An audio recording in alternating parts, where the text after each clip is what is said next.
Os samaritanos achavam que eles deveriam adorar a Deus lá naquele monte, lá em Samaria. E os judeus diziam que eles tinham que adorar em Jerusalém. E Jesus disse para a mulher: não, chegará a hora, e essa hora já chegou, em que os verdadeiros adoradores adorarão a Deus em espírito e em verdade. Glória a Deus! Não precisa você ir para Jerusalém, não precisa você ir para Samaria. Você adora a Deus onde você estiver,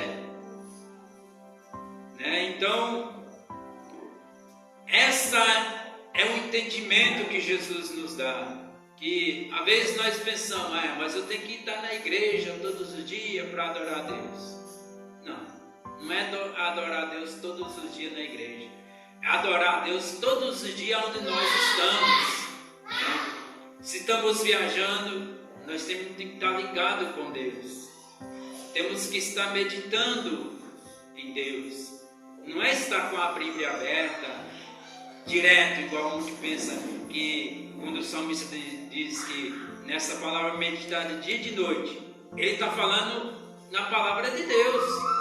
Mas não é você estar com a Bíblia aberta todos os tempos. É meditando nas coisas celestiais, nas coisas que vêm de cima, né? Por isso que Jesus, ele ensinou que nós adoramos o Pai em espírito e em verdade, né? Com a mente pura, com o nosso entendimento puro, para que essa adoração ela chegue até o trono de Deus. Certo dia Jesus, ele estava caminhando e chegou um leproso e ele prostou-se diante dele e adorou. Ele disse: qual foi a adoração do leproso? Foi uma adoração simples. Ele disse: se tu quiseres, tu pode me purificar. Ele adorou a Jesus aí. Diz a palavra que ele se aproximou e falou, se prostrou-se e disse: se tu quiseres, tu pode me purificar. Quer dizer, ele reconheceu o poder que Jesus tinha, que Jesus era capaz de curar ele. Então ele estava adorando ali, em sincero pensamento, como nós dizemos, com o coração puro. Ele estava ali adorando a Deus, sem nenhuma uma raiva, sem nenhum egoísmo. Ele adorou a Deus de verdade, porque quando ele prostrou, ele disse: se tu quiseres, tu pode, né? E quando nós oramos a Deus, nós temos que dizer: se tu quiser, meu Pai, se quiser, Senhor, tu pode fazer isso por mim, né? Tem gente que exige colocar Deus na parede, igual eu já vi muitas pessoas dizer: você tem que colocar Deus na parede. Não é dessa maneira, né? Tem que ser humilde para falar com Deus. Você chegaria na frente de um presidente e vinha falando coisa: eu quero e você tem que me dar? Não, né? Você chegaria na presença de um rei e você tem que resolver para mim a minha questão, ou na frente de um juiz? Jamais, né? A gente faria isso. E por que a gente tem que colocar Deus na parede, igual muitos falam, né? Então, o verdadeiro adorador, ele adora ali, em espírito e em verdade, né? É igual muitos pensam assim, muitos falam assim: você tem que orar em espírito, ficar em espírito de oração. Não existe espírito de oração. Existe a gente orar em espírito, é diferente de espírito de oração, né? Orar em espírito, em pensamento, né? Não existe o espírito de oração, existe nós orar em espírito. Isso é o certo. A Bíblia nos ensina a nós orar em espírito. Como Jesus falou, quando você for orar ao Pai, você entra no seu quarto secretamente e ora ao Pai, em espírito e em verdade. Então a mulher samaritana, ela estava ali pegando água ali no poço, e Jesus disse, me dá um pouco da água. E a mulher disse, mas você é judeu. Nós não comunicamos com os judeus. Aí Jesus disse, mulher, se tu soubesse com quem tu está falando, tu pediria e eu daria águas vivas. Imediatamente a mulher falou, ah, Senhor, me dá dessa água porque eu não quero vir mais aqui, né? Só que antes dela falar isso, ela disse assim, ó, como tu vai me dar água? O poço é fundo, tu não tem nem nada para tirar água. E quem cavou esse poço aqui foi o nosso pai Jacó. Aí Jesus disse, ó, se tu soubesse quem está te pedindo água, daria águas vivas, né? Que flui para a vida eterna. Então ela disse, então me dá dessa água, porque eu não quero mais vir aqui pegar água não. Ela pensou que Jesus ia dar água que ia jorrar para a vida toda, lá na casa dela, e ela não vinha mais pegar água no poço. Mas Jesus estava falando da água da vida, né? Da salvação. Então, tem pessoas que não entendem o que Deus quer falar. Mas Jesus disse ainda mais, que eles adoravam, né, o que não conhecia. Eles adoravam o que não conhecia. Mas Jesus disse, nós adoramos o que nós conhecemos. Nós conhecemos. Nós sabemos que nós estamos adorando o verdadeiro Deus, né? Então tem muita gente que adora o que não conhece, né? É fato. Tem pessoas que adoram coisas que não conhecem, coisas feitas por mãos humanas, imagens feitas por mãos humanas. Ele não conhece, mas aquele que conhece Deus sabe que ali é um engano e que os verdadeiros adoram realmente o Deus único, né? O Deus único que nos pode nos dar a vida eterna. Somente Ele que pode nos dar a vida eterna. Esse Deus único que nós adoramos não é um Deus fabricado por mãos humanas, não é um Deus, né, feito ali de madeira, não é, nem de pedras, nem nada.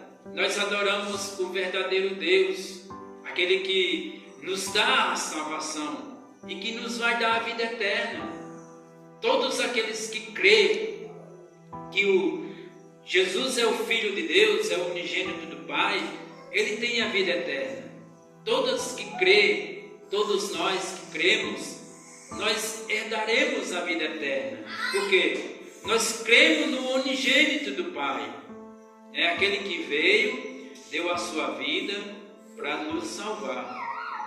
E a salvação, ela veio por intermédio dos judeus.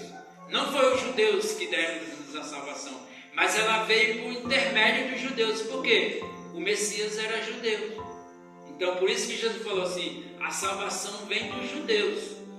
Jesus não estava falando para a mulher que era dos judeus, através dos judeus, que ela ia ser salva. Não, porque por eles ser judeus, realmente a salvação vinha dos judeus, né? Não era lá aquele povo que estava servindo lá a religião judaica.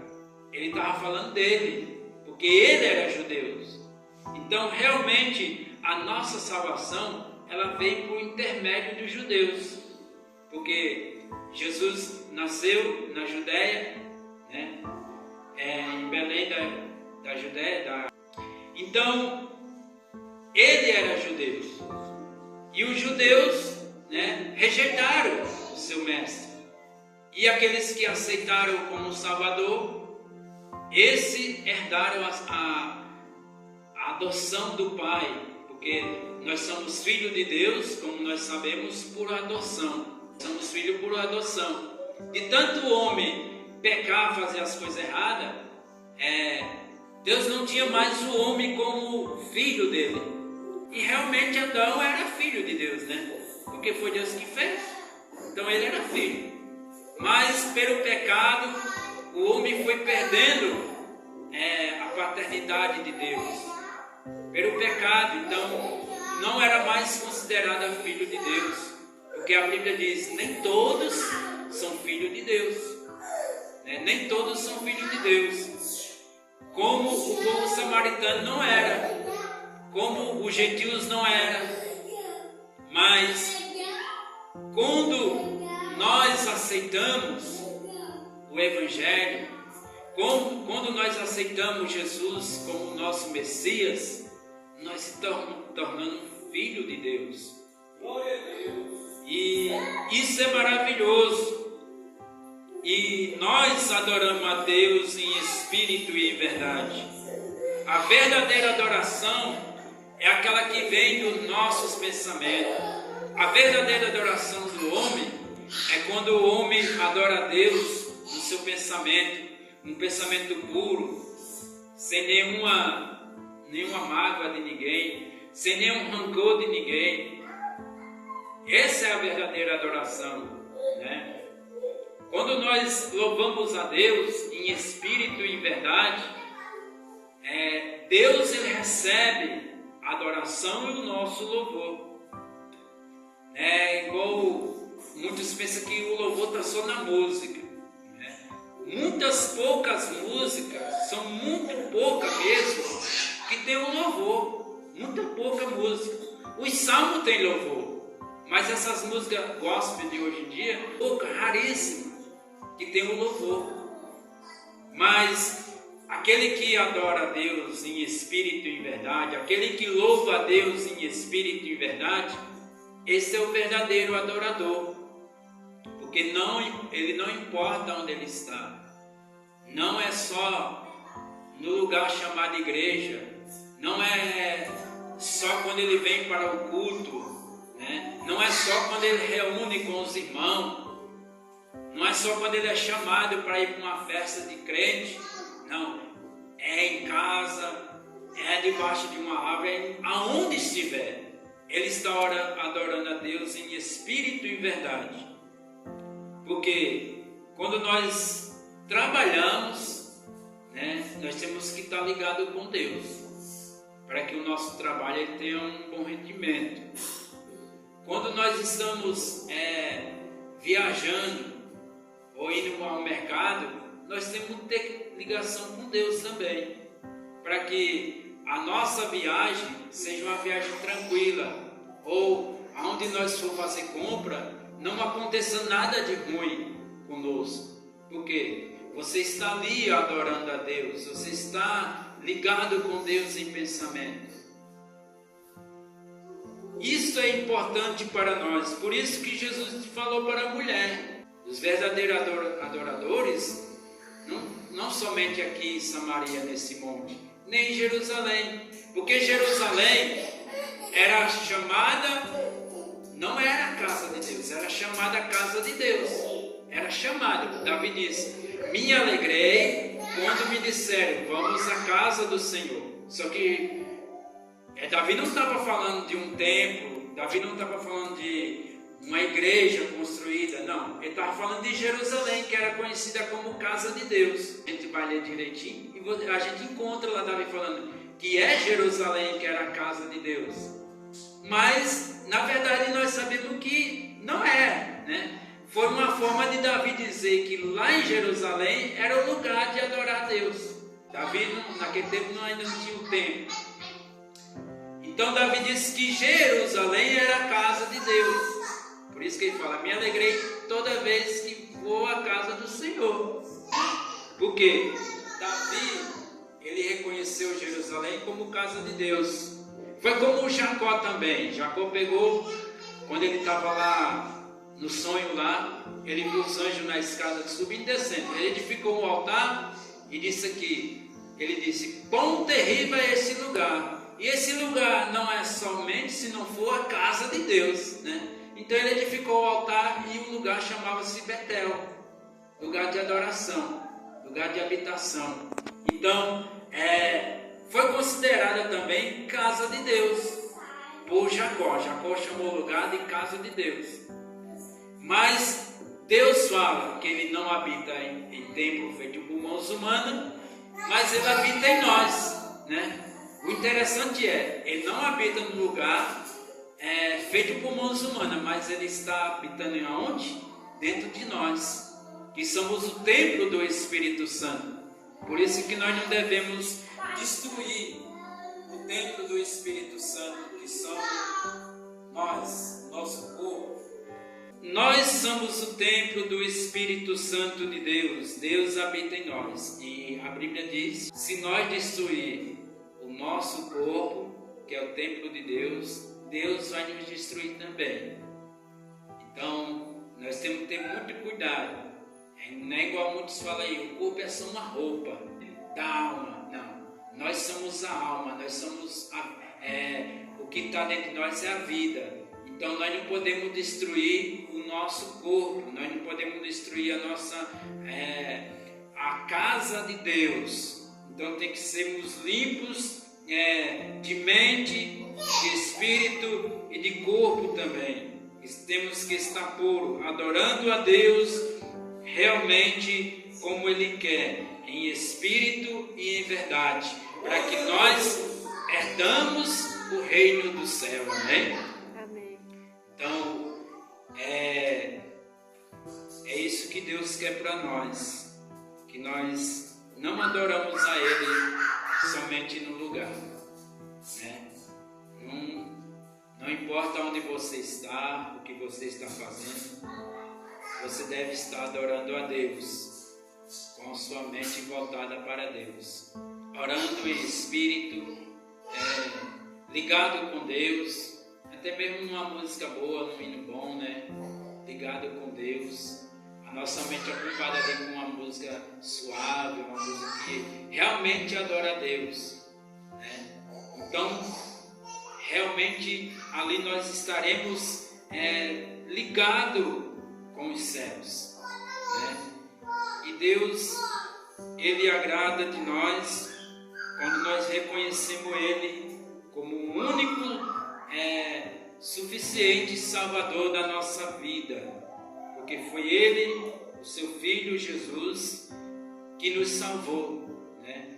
Ele veio aqui e nos salvou, porque por nós reconhecer Ele, o nosso Mestre, como os muitos rejeitaram e rejeitam até hoje, mas aqueles que não rejeitam a palavra, não rejeitam o Evangelho, né? Esse Evangelho que nós ouvimos falar, um Evangelho puro, não é o Evangelho que estão pregando aí não, porque esse Evangelho que estão pregando aí é um Evangelho contaminado, mas o Evangelho que está escrito nas Escrituras é um Evangelho puro e simples, né? Não é um Evangelho de muita coisa não, é só de obediência a Deus. É um Evangelho que se nós realmente nós estamos ligados com Deus, realmente estamos ali servindo a Ele, porque é um Evangelho puro. E essa mulher samaritana, ela alcançou essa graça de se encontrar com o Mestre lá no poço de Jacó. E foi um momento que Jesus ia passando ali por Samaria e encontrou essa mulher no poço. E ela alcançou a salvação de Deus, porque Jesus falou assim: vai chamar o teu marido. E ela disse: eu não tenho marido. E Jesus falou assim: bem falasse a verdade. Já tivesse 5, mas o que você tem agora não é seu. Então foi aí que ela reconheceu: tu és um profeta, né? Ela reconheceu que Jesus, ela pensou que Jesus era um profeta, mas ela não sabia que ele não era somente um profeta, ele era a salvação. Ela estava conversando com o dono da vida, né? Então, quando a gente se encontra com o dono da vida, que é Jesus, nós alcançamos a salvação, nós alcançamos a sua misericórdia, amém? Que Deus venha estar falando conosco. Eu vou terminar por aqui, né? Que Deus nos abençoe, que Ele nos dê uma semana abençoada e que nós possamos andar realmente com Ele, a cada dia, a cada momento, porque muitas coisas ainda virão, mas nós, irmãos, vamos ficar firmes com Deus. Não importa o que vai vir, O importante é nós estar firme na fé, ligado com Deus, adorando a Deus em espírito e em verdade, não desligar a nossa vida, não ser desligada de Deus, mas estar ligada com Deus sempre, amém? Vamos orar, agradecer a Deus por esse culto, por esse momento que passamos aqui. É poucos minutos, né? Mas é um momento assim que é um momento bom, né? Que nós compartilhamos com os irmãos, estamos aprendendo juntos com Deus e é uma comunhão espiritual, amém? Vamos orar a Deus. Pai bendito, nós te agradecemos por esse culto, por essas palavras, Pai, por todas as palavras que foi lida, que foi dita, aprendemos de Ti a cada dia, ser conosco e vem estar presente, meu Pai, vem estar conosco, que a Tua mão esteja nos protegendo, nos guiando, repreende as obras do inimigo, as setas, toda obra maligna que vem contra os Teus filhos, seja lançada por terra, toda obra negativa seja destruída, ó Pai. Vem estar conosco, nos dando graça, força, vitória a cada dia, para a Tua glória, em nome do Teu Filho amado, Teu ungido, o Cordeiro, o Salvador Jesus, que esteja conosco para sempre. Amém. Que a graça do nosso Deus, a comunhão e a consolação do Espírito Santo esteja na vida de cada um de nós. Amém?